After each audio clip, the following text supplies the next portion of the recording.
Good evening, everybody. So glad to be with you.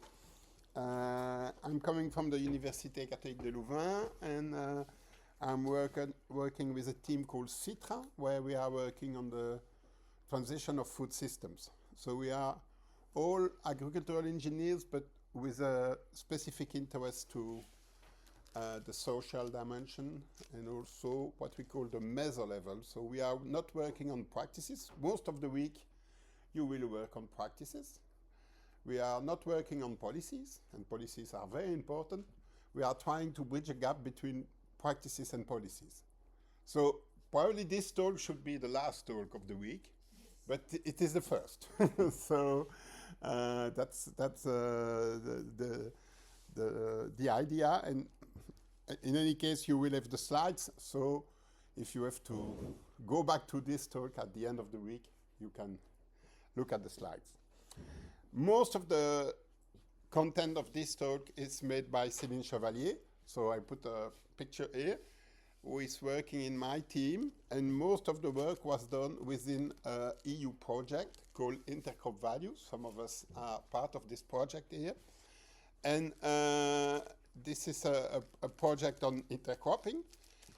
And it's the follow-up of other EU projects, one called Remix and one called Diver Impact.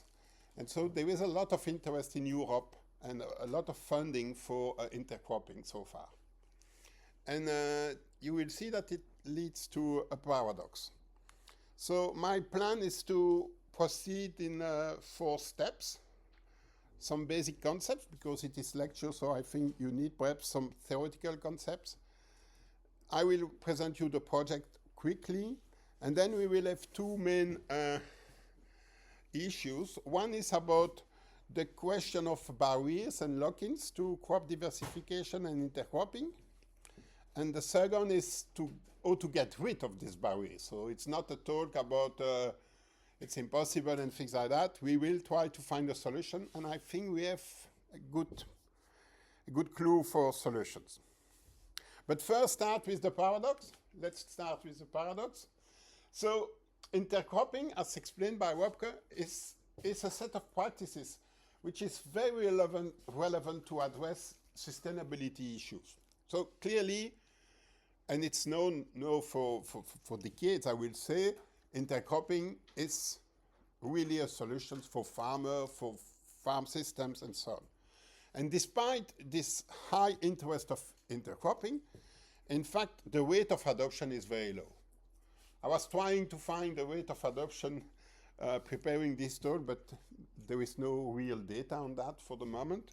But we know that despite the beautiful pictures of Webke, it's not so easy to find place where you can make these pictures. So there is a paradox. And part of the talk is about this paradox, and the question is, which are the barriers to adoption? So why the farmers are not adopting this technology, this approach? And how can we escape these barriers? So I use 2 words here. One is the words barriers, and the other one is the words lock-ins. And they are not meaning the same things. So sometimes they are confused, but that's important as a first step to understand the difference between barriers and lock-ins. Barriers are the specific obstacle. So it's a specific obstacle impeding the adoption of an innovation, a practice, or a strategy. So there is a lot of barriers. And so all the obstacles that are impeding the development of technologies, they are called barriers. And you will see that there is dozens of barriers. The concept of lock-in is the concept of related to the system. So because there is barriers, the system is locked in a situation. So lock-in is the result of the action of barriers, meaning that the system is not changing. So people are keeping a conventional way of farming, despite there is other opportunities. Okay? So you have to keep in mind that the lock-in is a property of the system, and the barriers is just a list of obstacles. So, and what is a system? Because we are using this word every day, and we need a systemic approach and system-based things and things like that. So it's important to remind us that a system is made of elements in interaction. So what makes a system is elements that are in interaction. And a systemic approach is when we are putting more attention to the interactions between the elements than on the specific elements. So it's, if you are doing botany, for example, you are not in a systemic approach. But if you are doing ecology, you are mainly in a systemic approach. Doesn't mean that there is no interaction in botany, but in botany, your focus will be on the different elements, the roots, the leaves, and things like that. If you do ecology, you will more focus on the interaction in the system, but perhaps you are not able to make the difference between two plants. But you are interested because they are plants, interacting with animals, for example, okay? So that's important to keep it in mind. And the third element that I want to define to start is the multi-actor approach, because in fact, many EU projects for the moment, they claim that they are multi-actor approach. And that's a demon of the commissions. And it's this demon, and I took the text of the, when they are making call for Horizon Europe, so this big research project. And so a multi-actor approach is a form of interactive, transdisciplinary, and responsible research and innovation that aims to make the research and innovation process more creative, inclusive, and thereby its outcomes are more coordinated, reliable, demand-driven, and relevant to society. Two issues here. One is the process.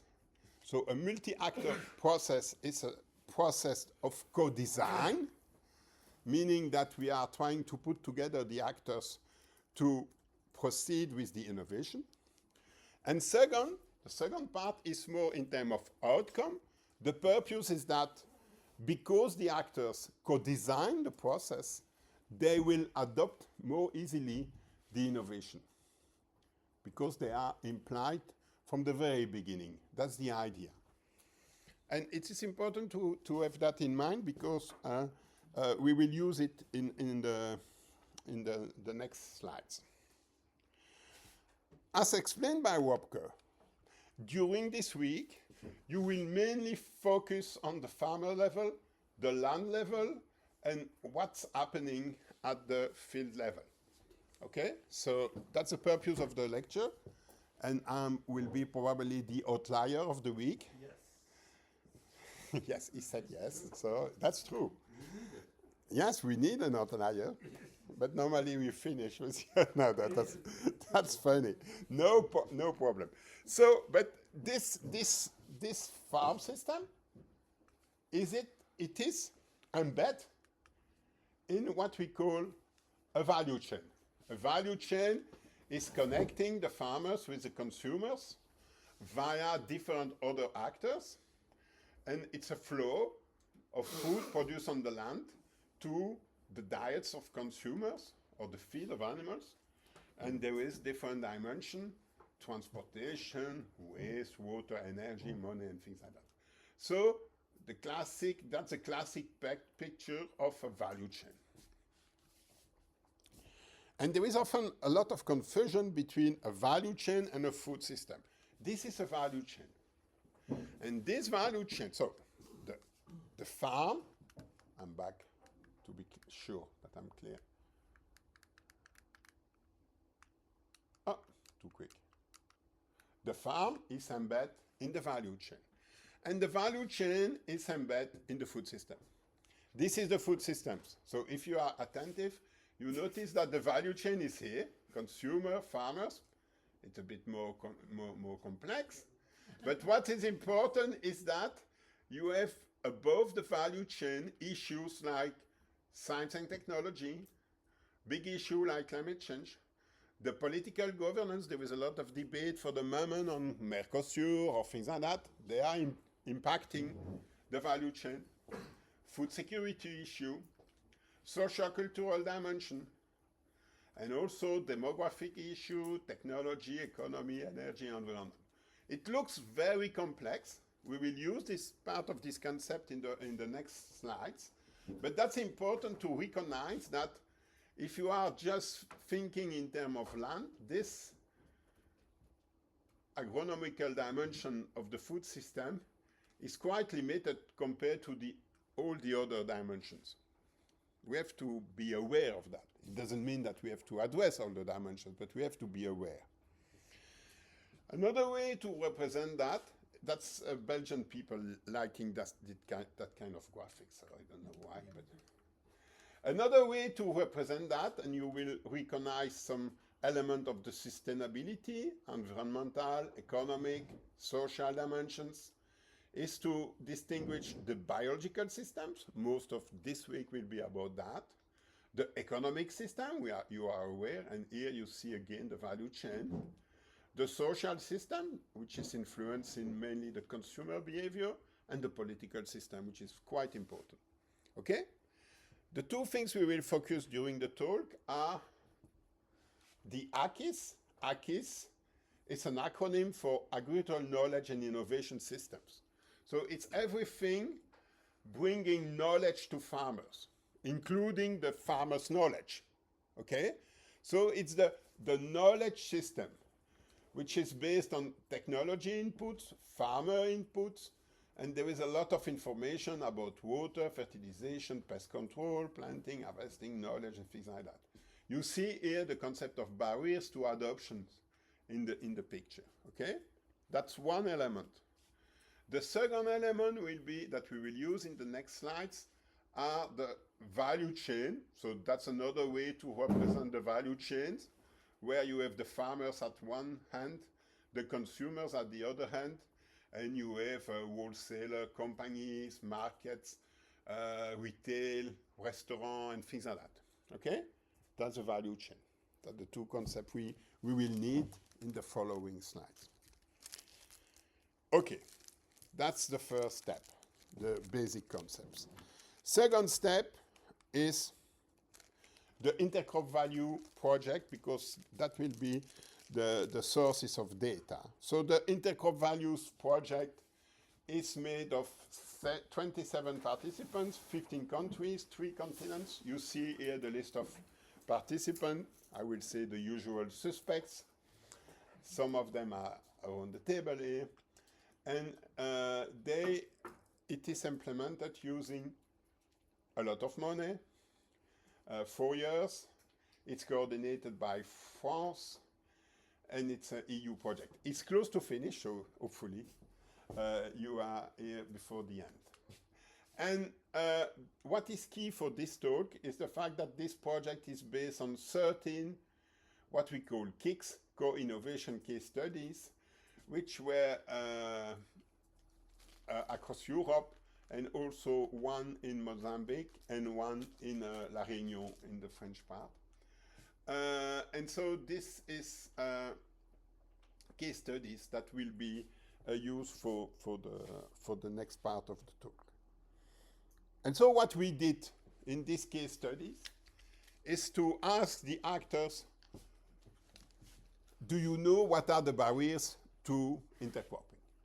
What are for you, in your situation, in your specific situation, in Scotland, in Germany, in Italy, what are the different barriers that are impeding the development of intercropping in your area? Okay? And when we ask that at the 13 case studies, we finish with not 10, not 20, not 50, not 100. We finish with 189 barriers, which is a lot, okay? And to give you a feeling of this barrier, because you cannot read this list, it's too small, I made a zoom. So just the beginning, it's ordered by alphabetical order. You see that some case, it's the absence of organic processing line, the energy cost, the difficulty to dry the grain, to sort the grain. There is additional labor cost. there is competition between actors, and so on. 189. So you see they are all relevant barriers. All these barriers are not observed in all the case studies, but they were at least observed in one case study. Okay? So you cannot do a lot of things with such a high number of barriers. So we try to classify them using 2 dimensions.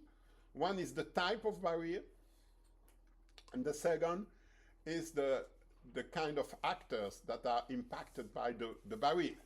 Here you see that clearly it's an issue of processing.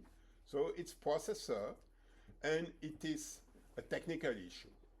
Here it is a cost issue, it's financial, and it's mainly addressed by collectors, and so on. So all the barriers are classified in terms of type and in terms of level in the value chain. And the types are the following: cultural dimension, disabling environment, it's mainly political and regulation issue. Financial dimension, which is important. Knowledge related, market related, and organizational related barriers, okay? And finally, the technical. We put the technical at the bottom because when you ask people at the beginning, they mainly mention there is technical limitations. But at the end of the day, technical are not so numerous, okay? So one of my purposes is to convince you that, in fact, it's not only a technical issue. It's also, for example, a cultural issue, beliefs of farmers, meaning if I shift to intercropping, I will lose money, for example. There is proof that they will not lose money, but this is a belief. So it's a cultural dimension. It's not a technical dimension. It's not an economical dimension. It's a cultural one. Okay? So here are the types of barriers. And second is, I mentioned already, the value chain. So we distinguish in the value chain the farmers, the collectors, the processors, the distributors, and the consumer. Distributors, they are retail and agro-food industry. Okay? And if we look now at what's happening in the system, two issues. There is plenty of issues. I will share with you a policy brief we produced to make a summary of these barriers, but globally, the most numerous barriers are knowledge related, okay? So showing that we need more training and knowledge transfer. So people are saying, okay, I don't know to sort my grain and things like that. There is other barriers, but these ones are the most important to our knowledge. And you see that these barriers are relating to different type of issue.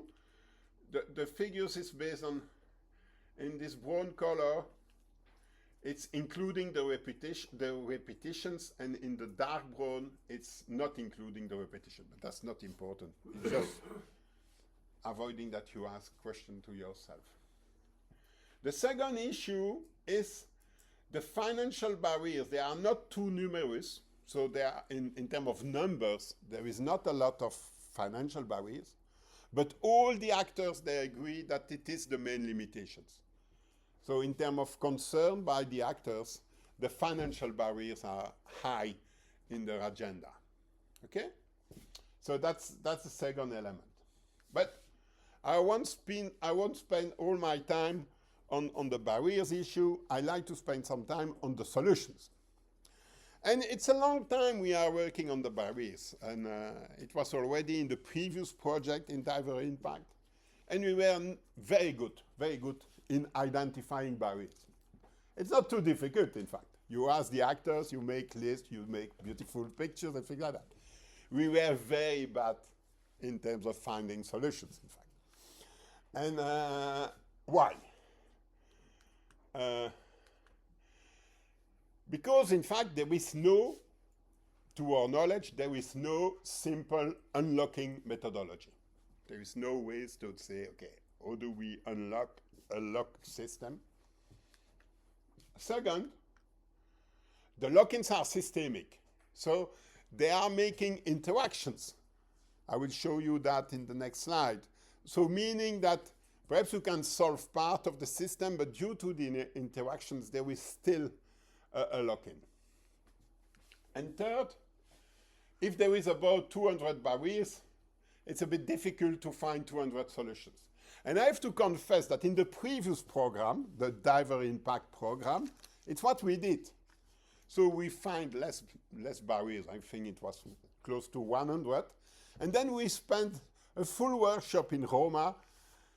The food was really poor in Roma, in fact. But we spent a whole workshop in Roma to identify solution for each of the barriers. And then we published a document of 200 pages with all the solutions for all the barriers. I think nobody never read this document, in fact, but it was done. So this systematic approach of the barrier is not efficient. Clearly not. We were trying it and it's not efficient. So we need another methodology. We need to avoid this one barrier, one solution approach, because we have shown that considering the number of barriers, it is inefficient. And so one solution was to, sorry about that, not so good with this system.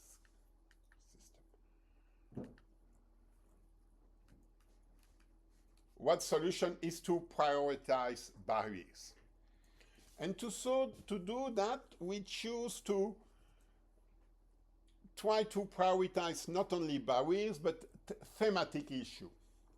So we try to identify the different thematics: regulations, workload, communication, post-harvest handling, standardization, selling and marketing, farming practices, and knowledge flows. So taking the 189 barriers, we try to make some clusters, putting together similar barriers. And then we ask the actors to vote. What are for you the most important thematics? And finally, we decide to focus on 4 thematics, which are this one. And today I will speak about, the arrow is not really at the right position. I will speak about the post-harvest handling, okay? What is post-harvest handling? It's the fact that, and it was already shown by Wopke in one of his slides, if you have lupine and oats, you remember these slides? You have to collect, you harvest them together, and then you have to sort and to separate the lupine and the oats. It's not so complicated, but it's something like that. It's something like that. So you have to sort. And the problem is when you are sorting, one of the issues is that you will sell the oat and you will sell the lupine. And people buying the oats, he want oats only, not oats with some lupine. No, it's not interesting for the processor. He want pure oat. And the people buying the lupins, he want the pure lupins. And so the big issue is to do this sorting properly. And if you are unable to do that properly, in fact, it's not worthwhile to do the intercropping, because then you will not sell your harvest correctly, you will not get your money, and you will be into trouble. So that's really a big issue for intercropping. And when we look at the issue in this post-harvest handling, there is a lot of issues that are summarized in this map. And we will spend some time on the map because that's an illustration of a system approach of the barriers. It is based on the list of barriers, but it is showing that there is interactions between these barriers. So look here, the top of the graph. So if you look at the lack of value chain communication, because there is no communication, there is no exchange of knowledge. If there is no exchange of knowledge, there is no available skills, knowledge, experience, and it induces risk and fears. And these risk and fears will induce the fact that, in fact, it's not accepted in the value chain that you are working with intercrop harvest. And okay, so I will go at the bottom of the graph. There is cost and investment needs, but if there is cost and investment needs, there is lack of profitability. Except if you have a good valorization of your crops. But then you need a good valorization to be sure that you have the profitability. Okay? So the valorization issue and the cost and investment needs are related. And these investments, you are depending on external actors because you need adapted equipment. And you see there is again a loop explaining the limitation. So this is not our work, this is done with the actors. So we ask for the barriers, then we make this map, then we send the map to the actors, and the actors were checking the map, improving the map. We spent a lot of workshop with the actors to try to refine this map. What is interesting is that this map is based on the 13 case studies. So at the end of the day, this map can be used in each case study to start a conversation again and to say, okay, and to in other contexts, perhaps you can use this map in your context to say, okay, let's discuss about the post-harvest handling. Let's discuss, but we have already a map showing the different dimension and the dynamic of this different dimension. That's the purpose. That's the scientific output of the work. Okay? We are not yet at the solution. We are at the scientific output. You know that scientific output is just for scientists. But here it's both for scientists and starting a conversation. That's important. So it should be appropriable by the actors. And one of the key points in this map is the question of impurities. What is the question of impurities? Whatever the quality of your sorting, you have always a level of impurities in your output. And so the question is, can we decrease this level of impurities? Can we manage this? And so we were progressing on this issue, and that will be the next part. And the next part will not be, we will shift from the barriers, from the solution to strategies. So what we did is the following. Based on the pictures we have seen just before, this graph, this map, we asked the actors, what are your solutions? And they propose different solutions. I spare you the long list of solutions because, again, it's a long list. And again, it cannot be used because it's too long a list. Okay? So we try to group the solutions in what we call strategies. And that is, I think, a first clue to try to overcome the lock-ins. And I will give you now this idea of strategies. So strategies are groups of solutions targeting subparts of the priority issues.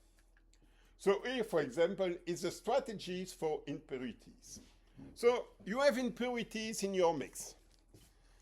After the sorting, you have impurities in your products. So the first strategy is called the minimization strategy. It consists in eliminating, minimizing the presence of impurities by, for example, improving your sorting skills, improving your machineries, running twice your sorting to be sure that it's very pure. And so the idea of this minimization strategy is to reach the business as usual demand of the chain. Okay, so you don't negotiate with the chain, you try to fit with the chain requirement. Okay, that's called the minimization strategy. The second strategy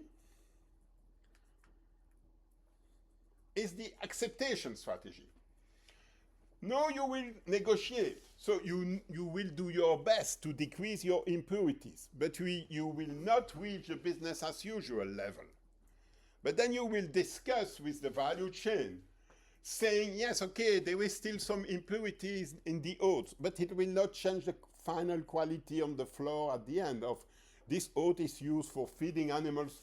What is the issue to have some impurities of lupin in this? Okay? So you are trying to have an acceptation of your impurities.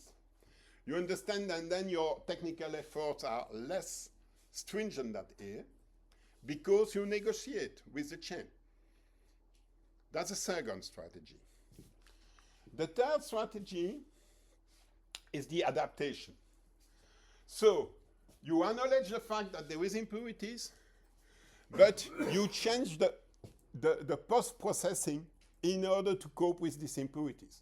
So you are asking the actors that will do the process to adapt this process in order to accommodate your strategy. Okay? So there is an adaptation strategy. And the most exciting solutions, and it is an output of the actors, it's really funny. I was so excited when they found this last strategy. That's a kind of magic, in fact. We call that the magic strategy. Because here you are completely turning the story and saying, but the impurities, they are an asset. They are improving the quality of your product. Imagine you are making flour, and there is some, imagine you are making an intercropping of pea and wheat, okay? And at the end of the day, there is some pea impurities in your wheat, in your flour. When you do your bread, there is some pea impurities in the bread. But you know, proteins, it's very fashionable. When you go to the shop, to the Albertine here, there is a lot of protein bar, protein products, kefir and things like that. So you said, my bread is more rich in protein than other breads because there is impurities of peas in my bread. And so you transform what is an issue in an asset. And you say, but impurities, they are an advantage. They are a qualitative improvement of my flour. Okay? So what is important here is to understand that there is 4 different strategies. I'm not saying, except that I'm excited with the last one, but that's just a joke. But there is 4 different strategies, and they may be, all the strategy can be of interest. They all can be of interest. But perhaps in one context, one strategy will be better than the other. So instead of being normative, to say you have a barrier, here is a solution, we are proposing to the actors to think in terms of strategy. In your context, with your barriers, with your actors. What are your preferred strategy? And what we are doing now with the different case studies of intercropping is to try to find actors that are glad to adopt the same strategy and to say, okay, in Germany and in Italy, they will explore the valorization strategy. So let's see how we will do it. And I will give you some extra element on that. So for example, in an acceptation strategy, you need to develop more research on the technological quality of the crops. You have to negotiate the thresholds. You have to incentivize a bit the downstream actors. And you see the different actors that will be implied in an acceptation strategy.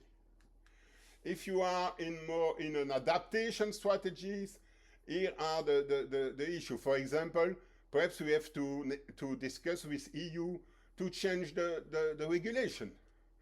We have to organize experimental campaigns to show if there is really an issue or not, and so on. If you go to the valorization strategies, it's completely different. Then you will develop research to check the impact of intercropping on nutritional quality.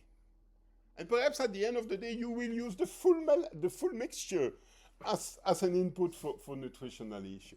Okay? You have to educate the consumer and to say, that's a classic story of bread.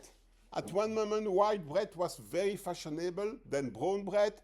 No, perhaps we can discuss bread with more protein in it.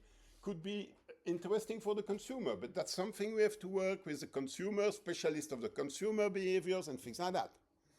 So you see, the choice of strategy will induce different choice of actors, different process, different experimentations, different research. That's the interest of this strategy approach. And if I look at the full pictures, you see that if you are using the minimization strategy, you will more address this part of the picture.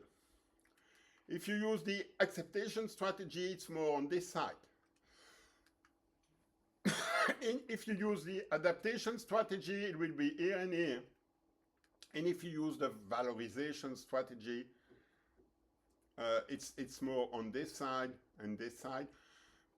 The picture itself is not important. It's just showing that your focus is different in the map. Your focus will be different considering the strategy you will work on. And so I think this idea of strategy was coming from Céline and also from Eric Matthijs from the KU Leuven. And I think this is an interesting way of thinking about intercropping, because it avoids to be too systematic and scientific, but being systemic. Be careful, systematic is not systemic. 189 barriers, that's systematic.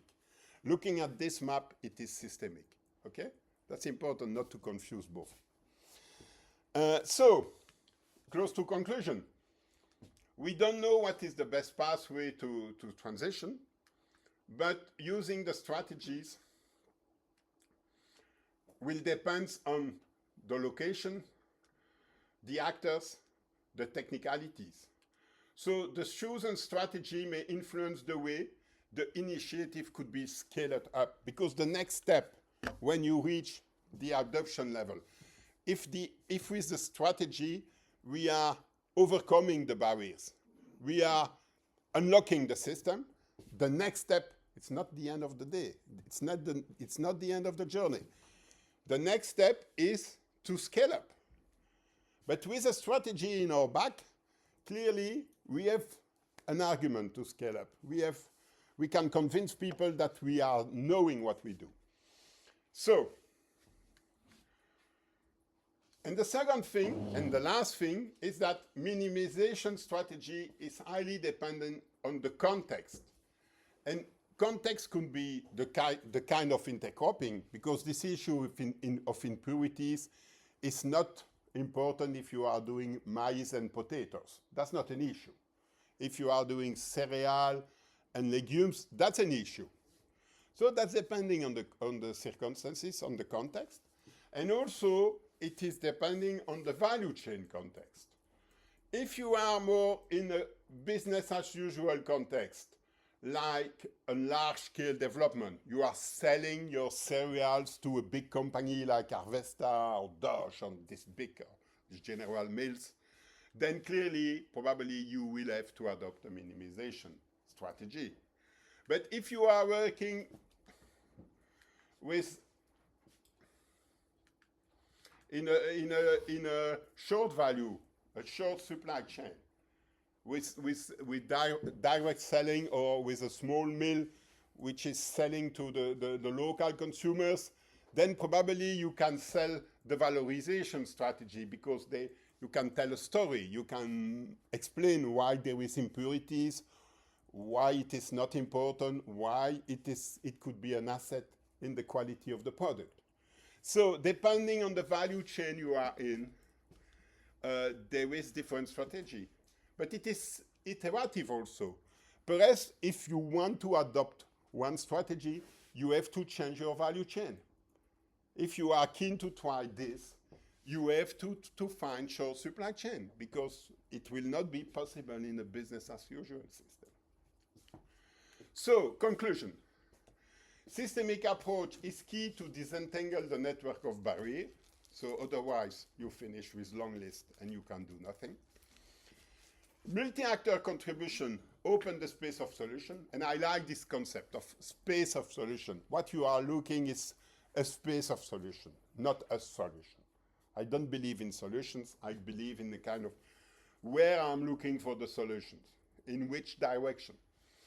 And third, the challenge is to find a balance. And that's important. That's something I learned during the last year. It's to find a balance between contextualized situations, solutions, and shared dynamics. What I mean is that when I'm working a lot in agroecology, and one of the motto of agroecology is to say each farm is different. For each farm, we have a different context. We need different solutions. The problem of that is, what can do the scientist in this case? Nothing. They can just hear to the farmer and say, okay, let's manage because you are the only one to do this way, and this other one is the other only one doing the things. So can do nothing. And on the other side, we are getting out of this green revolution model, the model of the 20th century, where one solution was fit for all, okay? This idea of fertilizers and pesticides, they are the solution for everybody in the world.